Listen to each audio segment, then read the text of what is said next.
예수님을 믿는 사람은 새로운 피조물입니다. 누구든지 예수님 안에 있으면 새로운 피조물이다. 하나님의 새로 만든 인물이 됐다. 그런 뜻이에요. 그리스도 안에 있습니다. 옛 것은 지나갔습니다. 새 것이 되었습니다. 새로운 피조물이라고 했어요. 고린도후서 5장 17절 말씀입니다. 그런데 실상을 보면 새로운 피조물답게 완전히 새롭게 사는 것 같지가 않지요. 그래서 로마서 7장에서 사도 바울도 그런 고민을 했어요. 오호라 나는 곤고한 사람이로다. 이 사망의 몸에서 누가 나를 건져내랴.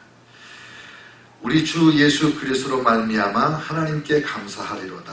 그런즉 내 자신이 마음으로는 하나님의 법을, 육신으로는 죄의 법을 섬기노라.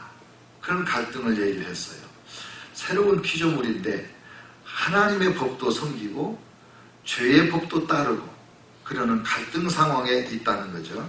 그래서 우리가 하나님의 법을 따를 때는 하나님의 임재가 우리를 통해서 나타나는 거고, 죄의 법을 따를 때는 하나님의 임재가 소멸이 되고 옛사람이 나타나게 되고, 그래서 스스로도 실망하게 되겠지요. 옛사람의 흔적이 남아서 우리를 하나님과 함께 전진하지 못하게 퇴보를 시키는 거예요. 그래서 육체의 소욕이 성령을 거스릅니다. 우리 안에 타락한 본성의 소욕이 있어요. 그런데 하나님은 우리 안에 새 사람의 본성을 심어줬거든요. 예수의 본성, 성령님이 내 안에 계셔서 나를 새 사람을 이제 만들어 놓으신 거거든요. 이 두 개가 이제 갈등을 하는데, 성령님께 집중을 하면 하나님의 법을 따르게 되고, 성령님께 집중을 못하고 하나님 말씀에 집중을 못하는 사이에 이 타락한 본성이 드러나요. 그리고 성령님께 집중하면 하나님의 영이신 성령이 나를 지배하실 거고, 내가 성령님을 깜빡 잊고 나의 타락한 본성, 나의 옛날의 실패와 실수에 집중을 하면 원수마귀가 신바람 나가지고 막 우리를 휘둘러가 휘몰아 갈 거예요. 그래서 죄책감에 시달립니다. 예수 믿는 사람들은 죄를 용서받았으니까 죄책감에 시달리는 것은 성령의 역사가 아니지요. 죄를 짓고도 깨닫지 못했다. 그럴 때는 성령께서 죄책감을 일으켜 주세요. 못 깨달으면 나단 선지자가 다윗왕한테 와서 깨우침을 주듯이 성령께서 설교를 통해서든지 친구를 통해서든지 말씀을 통해서든지 깨우침을 줘요. 그러면 그때 시인하고 자백하고 용서받으면 되는 거거든요. 그런데 이미 옛날에 자백하고 용서받은 죄를 자꾸 고발을 해요. 원수들이. 그래서 내 안에서 나는 죄인이다. 나는 희망이 없는 인간이다. 나 같은 인간이 하나님을 믿는다는 것은 말도 안 된다. 이러면서 죄책감에 자꾸 시달려가지고 기도하다가도 힘이 쪽 빠지고 찬양하다가도 힘이 쪽 빠지고 예배를 드리러 큰 기대를 가지고 성전에 나가려고 준비하다가도 갑자기 이 죄책감이 들면서 원수마귀에 고발하는 소리가 들리면서 너 같은 것이 예배를 드려봐야 무슨 소용이 있겠냐. 이러면서 교회를 가고 싶다가도 안 가게 되고 이런 그 죄책감에 시달리는 일들이 너무나 많아요. 또 비교의식이 있어요. 이게 정말 우리가 벗어나기 힘든 굴레 중에 하나인데 우리는 어려서부터 계속해서 비교를 당하면서 교육을 받아요. 비교를 당하면서 유치원에서부터 누가 노래를 더 잘하냐, 누가 춤을 더 잘 추냐, 누구 피부가 더 희냐, 누가 더 예쁘냐.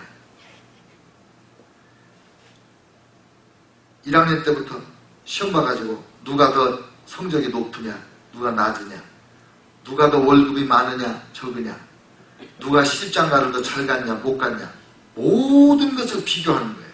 그 비교 속에서 일어나는 것은 선함이 없어요. 비교를 하면 반드시 둘 중에 하나로 결론이 나는데 내가 조금 우월한 것 같으면 우월감이 생겨요. 그것도 죄지요. 우월감을 느끼고 난 다음에 따라오는 감정은 부끄러움이에요. 내가 우쭐한 거에 대해서 부끄러움을 느끼는 거예요. 그리고 조금 부족한 것 같으면 열등감이 생겨요. 그러니 비교하면서 자랐기 때문에 또 비교 평가를 계속 당하고 살았기 때문에 이 비교가 심각한 문제가 돼요. 그래서 자기는 성가대에 있으면서 다른 주일학교 교사를 부러워하고 교사들은 찬양팀을 부러워하고 자기에게 없는 것을 부러워하는, 늘 비교를 하니까. 그래서 이것도 옛날 모습이고, 이렇게 비교하면서 우월감, 열등감에 시달릴 동안에는 하나님의 임재를 느끼질 못해요. 열등감, 우월감에 시달리는 사람은 하나님을 하나님으로 드러내지를 못해. 이렇게 시달리는 사람 보고 그 예수 믿어도 뭐 형편없지 않냐, 뭐 무슨 의미가 있냐, 이렇게 사람들이 비난하게 되는 원인이 되죠. 수치심에 시달리고 후회가 많아요. 껄껄하며 살아요. 이렇게 할 걸, 저렇게 할 걸, 그때 이랬어야 되는 건데, 저랬어야 되는 건데. 그러니까 계속 과거에 매여 살면서 앞으로 전진을 못하는 거예요. 원망이 많아, 그런 사람들은. 원망이 많고 또 핑계가 많고 다른 사람에게 이렇게 책임 전가하고 누구 탓을 하고, 이게 과거가 우리를 얽어매는 거예요. 이런 속에 사는 사람에게는 하나님의 임재가 나타나기가 어렵겠지요. 그래서 과거로부터 해방이 돼야 하나님의 임재를 생생하게 누리게 돼요. 여러분, 과거에 실패 안 해본 사람 어디 있어요? 과거에 죄 안 진 사람 어디 있어요? 과거에 바보 같은 생각, 바보 같은 행동으로 손해본 일이 없는 사람 어디 있겠어요? 근데 이 과거에 매여 사는 사람이 너무 많아요. 과거에 매여 사는 사람이. 하나님이 기뻐하지 않으세요. 왜냐하면 하나님은 우리의 과거 청산을 위해서 엄청난 대가를 지불하셨어요. 아들 예수님을 십자가에 못 박게 내놓으셨어요. 그 이상 할 수가 없어요. 하나님이 자기 목숨을 내놨는데 그거보다 더 어떻게 우리 과거 청산을 위해서 하실 일이 있겠어요.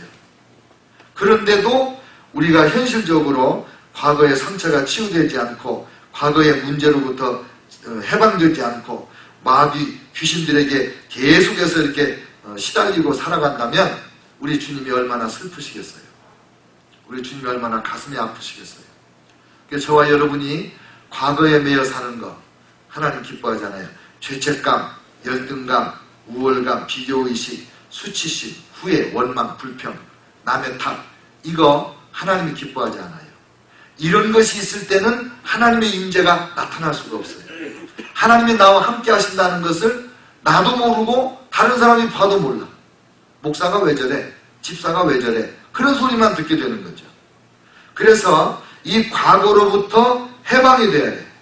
이 과거를 내가 나하고 과거하고 화해를 해야 된다. 오늘 제목은 과거와 화해하기잖아요. 어떻게 과거하고 화해를 할 수 있는가? 오늘 본문 말씀을 조금 해석을 할게요. 시편 40편. 내가 여호와를 기다리고 기다렸더니 귀를 기울여서 나의 부르짖음을 들으셨도다. 다윗이 하나님 앞에 기다렸어요. 기도하면서 기다리고 기다리면서 기도하고 그 기도가 때로는 울부짖음이 되고 부르짖음이 됐어요. 그랬더니 하나님의 응답이 나타나는 것을 깨닫게 되고 고백하게 돼요. 2절 나를 기가 막힌 웅덩이와 수렁에서 끌어올리시고 기가 막힐 웅덩이와 수렁에서 끌어올리시고 우리가 죽을 뻔한 고비에서 엄청난 실수와 실패 속에서 좌절 속에서 기가 막히면 죽죠. 기가 막히면 죽어요. 근데 기가 막힌 웅덩이에서 사망의 음침한 골짜기에서 수렁에서 우리를 끌어올리신 거예요. 그래서 어디다 놨어요? 반석 위에 두사 내 걸음을 견고하게 하셨도다. 그러니까 다윗도 이 과거에 시달리던 경험을 가지고 있는 거예요. 기가 막힌 웅덩이에도 빠졌고 수렁에도 빠졌다는 거예요. 근데 하나님이 나를 건져서 반석 위에 올려놨어요. 반석 위에 있는데 더 이상 옛날 수렁을 생각할 이유가 뭐냐 이거지. 3절 새 노래 곧 우리 하나님께 올릴 찬송을 내 입에 두셨으니 많은 사람이 보고 두려워하여 여호와를 의지하리로다. 새 노래를 주셨어요. 옛날에는 우리 무슨 노래 불렀어요? 후회하는 노래, 슬픈 노래, 신세 한탄하는 노래, 그리고 늘 좌절과 절망. 그 노래, 사랑 노래를 하는데 너무너무 사랑해서 행복하다 이런 노래는 별로 없고 맨 잃어버린 사람, 실패한 사람, 놓친 사람, 왜 그런 노래만 이렇게 부르는지 모르겠어요. 근데 우리 하나님이 새 노래를 주셨어요. 감사 찬송을 주셨어요. 새 노래. 난 참 행복합니다. 그런 노래 누가 불러요? 난 참 행복합니다. 윤항기 목사님 같은 예수님 안에 있는 분들이 새 노래를 부르는 거예요. 유튜브에 들어가서 여러분이라는 노래 제목을 한번 쳐보세요. 여러분. 여러분이 여러분 노래를 불렀어요. 유명한 가수들이 다 여러분을 불렀어요.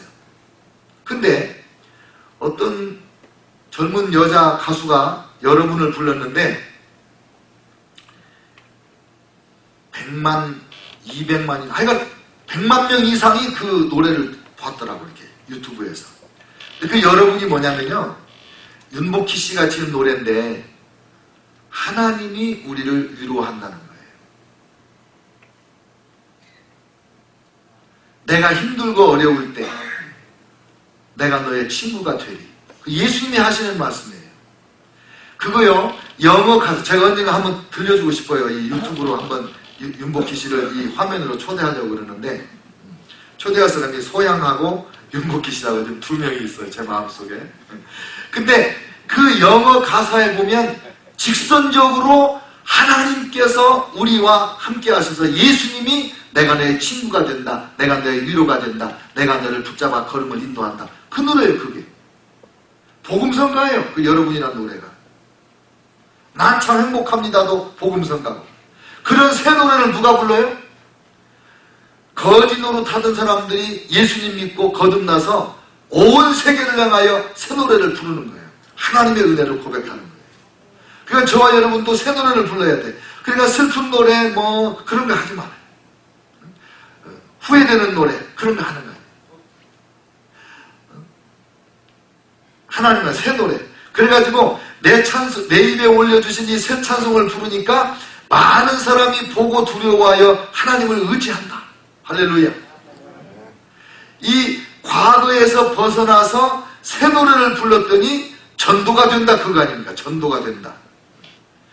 그 다음에 5절 보세요. 여호와 나의 하나님이여 주께서 행하신 기적이 많고 우리를 향하신 주의 생각도 많아 누구도 주와 견줄 수 없나이다. 내가 널리 알려 말하고자 하나 너무 많아 그 수를 셀 수도 없나이다. 하나님이 나를 위하여 기적을 행하신 것이 얼마나 많은지 내가 간증하려고 해도 다 끝이 없어요. 끝이 없어요. 하나님께서 나를 향한 생각이 많으세요. 얼마나 나를 생각해 주시는지 몰라. 얼마나 나를 위해서 좋은 생각, 귀한 생각, 나를 위로하시는 생각, 나에게 평강 주시는 생각, 장래에 희망을 주시는 생각이 하나님 머릿속에 꽉 차 있어요. 그래서 그걸 내가 깨달을 때마다 말하고 싶은데 너무 많아서 다 말할 수가 없다는 거예요. 할렐루야. 그러니까 이 다윗은 과거에 아무 문제가 없었던 사람같이 보여요. 그런데 다윗이 겪은 고난이 얼마나 크며 그가 겪은 시련이 얼마나 길었습니까? 모질고. 근데 그 과거를 회복한 거예요. 과거로 인하여 쓴뿌리가 남아있는 게 아니라 과거를 통해서 하나님의 위로를 경험하는 거예요. 어떻게 하면 우리가 과거와 화해할 수 있는가? 첫째, 하나님의 용서를 믿어라. 하나님이 나를 용서했다. 독생자 예수님으로 내 죄값을 지불했는데 여러분이 죄를 아무리 져도 예수님의 생명값만한 죄가 되겠어요? 하나님께서 죄값을 너무 과하게 지불해 놓으신 거예요. 우리의 죄보다 훨씬 큰 값을 예수 생명으로 지불해 놓으신 거예요. 그러니까 나의 모든 죄를 용서받았다. 사람들에게 내가 입에 담을 수도 없는 엄청난 죄를 지었을 수 있어요. 과거에. 그러나 그게 무슨 상관이에요. 예수님이 다 용서하셨다는데. 예수님의 용서를 전심으로 믿으시기를 축원합니다. 두 번째는 하나님의 주권을 인정해라. 내가 과거에 가난하게 살았든지 부유한 집에 살았든지 내가 건강하게 태어났든지 병약하게 태어났든지 재주가 많든지 재주가 없든지 머리가 좋든지 머리가 나쁘든지 형제자매가 많든지 적든지 내 과거의 인생에서 실패가 많았든지 없었든지 상관없어요. 내 삶 전체가 누구의 주권하에 있었다? 하나님의 주권하에 있었다. 하나님이 아신다. 공중의 새도 하나님이 먹이시고 들에 핀 백합화도 입히시고 하나님이 허락하지 아니하시면 머리카락 하나도 뽑히지 않는 건데 믿습니까? 이 하나님의 절대 주권을 믿고 살면 내 과거를 돌아볼 때 이런 생각을 하는 거죠. 그래, 내가 과거에 이런 어려움이 있었지만은 내가 이런 실수를 하고 어둠의 골짜기를 지났지만은 하나님이 다 알고 계시는 거고 하나님이 허락하신 거고 그 안에서 내가 아픔을 겪었으나 그 아픔 속에서 내가 얻은 은혜가 있잖아요. 받은 바 은혜가 있잖아요. 그 아픔을 통해서 내가 연단받아서 오늘의 내가 됐잖아요. 하나님의 주권을 믿는단 말이에요. 하나님의 주권을. 과거에 대해 삶은 하나님이 기뻐하지 않아요. 내가 과거를 다 해결했다. 내가 과거를 다 이용했다. 오늘날 너를 만들고 앞으로 내가 너와 함께 살아가기 위하여 너를 만드는데 이 과거의 너의 모든 사건을 내가 이용했다. 할렐루야. 하나님의 주권을 믿는 거예요. 하나님의 주권을. 그래서 과거와 내가 화해를 하게 되는 거예요. 그리고 어떤 사람들은 하나님은 나를 몰라 이렇게 생각할 수 있는데 하나님은 우리를 아세요. 하나님이 임마누엘이시고 하나님이 무소부재예요. 어디든지 계세요. 여러분이 예수님 믿기 전에도 예수님은 여러분과 함께 계셨어요. 왜? 하나님은 어디나 계신 분이시니까. 그러니까 하나님은 모르시는 게 없어요. 그 들어서 아시는 게 아니고 눈으로 봐서 알아요. 하나님은. 그래서 성경에 내가 너를 보았다. 내가 너를 들었다. 내가 너의 마음을 안다. 그러니까 임마누엘 하나님을 믿음으로 인해서 하나님이 나를 아시는구나. 하나님 나를 보호하시고 인도하셨구나. 하나님이 나를 축복하셨구나. 그래서 하나님 앞에서 내 과거를 내가 깨끗하게 정리를 하는 거예요. 더 이상 내 과거를 들여다볼 때 냄새가 나지 않아요. 내 과거를 바라보면서 냄새나서 코를 쥐고 돌이킨다? 그럴 일 없어요. 왜? 내 과거의 잘못은 주님이 다 씻으셨고 내 과거의 아픔들은 하나님이 나의 훈장으로 바꿔주셨잖아요. 내가 그 아픔이 있었기 때문에 오늘의 내가 된 거 아니에요. 그 고통을 겪었기 때문에 내가 앞으로도 어떤 문제를 당해도 견딜 수 있는 그런 인내심을 내가 기르게 됐잖아요. 하나님이 다 그 사용하신 거거든요. 그러니까 그 과거로부터 내가 이제 자유함을 얻었다. 그 다음에 과거와 화해하는 방법 중에 하나는 과거를 하나님의 관점으로 재해석을 하는 거예요. 하나님의 관점으로 재해석. 제가 이미 조금 언급을 하긴 했는데 요셉이 형들에게 이렇게 말해요. 형들은 나를 해하려고 하였지만은 하나님은 나를 미리 보내서 형님들과 형님 자식들과 모든 사람들을 구원하려고 하셨습니다. 하나님의 관점으로 자기가 형들에 의해서 노예로 팔려가고 종살이하고 감옥살이하고 이 모든 고통스러운 10여 년의 세월에 대해서 한마디로 딱 해석을 해버린 거예요. 형님들은 나를 해하려고 했지만 하나님은 나를 들어서 쓰시려고 했습니다. 형님들은 내 꿈을 좌절시키려고 나를 팔아먹었지만 하나님은 내 꿈을 성취시키려고 그 노예로 나를 팔도록 허락하신 겁니다. 하나님의 관점으로 해석하니까 괴로웠던 세월이 자랑스러운 세월로 영광스러운 세월로 딱 새롭게 정립이 되는 거 아닙니까? 그거예요. 그거. 다니엘도 하나님 앞에 고백을 해요. 지극히 높으신 자가 인간 나라를 다스리신다. 다니엘서의 대주제가 그거예요. 지극히 높으신 자가 인간 나라를 다스리신다. 자기 나라가 쫄딱 망해가지고 자기는 왕족 귀족인데도 포로로 잡혀갔어요. 거세당해가지고 환관됐다고 그랬잖아요. 그런데도 하나님은 지극히 높으신 하나님이 인간 나라를 다스리신다.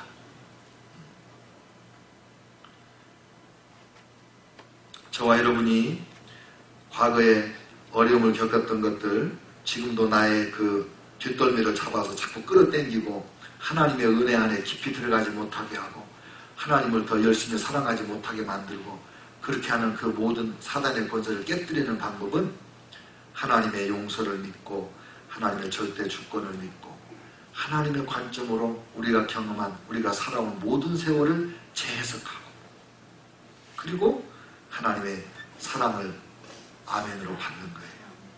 하나님은 나를 사랑하신다. 하나님은 나를 소중히 여기신다. 하나님은 나를 통해서 영광 받으시기를 원하신다. 나는 하나님 나라의 천덕꾸러기가 아니라 나는 하나님 나라의 보배다. 하나님의 희망이다. 믿습니까? 이렇게 믿고 나아가면 하나님의 임재가 우리의 마음에서, 우리의 언어에서, 우리의 행동에서, 범사에서 나타날 줄로 믿습니다. 기도하겠습니다.